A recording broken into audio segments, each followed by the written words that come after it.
Okay, so this is the area that used to be a porch. I'm going to start by clearing this up. Let me make this. There's a spot there where they did some mudding, but it wasn't very smooth. So I'm just going to go over it with another skin coat, and then I'll prime this place.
Looks like whoever did this bit before was different from who did the walls. The walls are pretty smooth. This seems to have been after the fact. Handyman special. I don't consider myself to be good at mudding because I don't do it often enough. The guys that really do it a lot get good at it. But for a small spot like this,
sand it a little bit to knock down some of the high spots.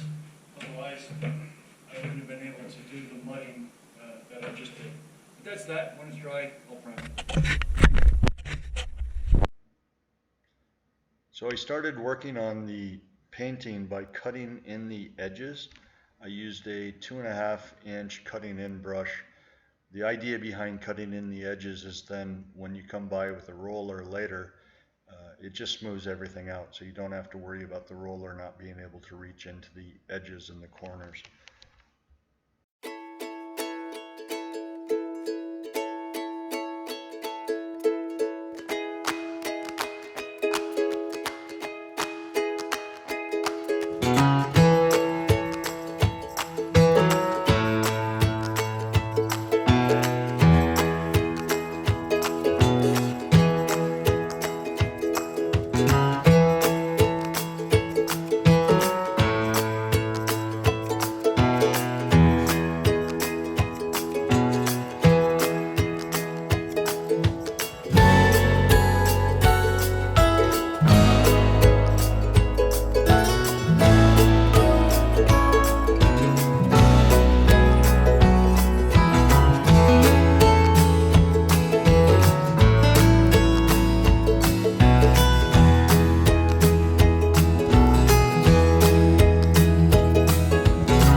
what it looks like after 1 gallon of primer.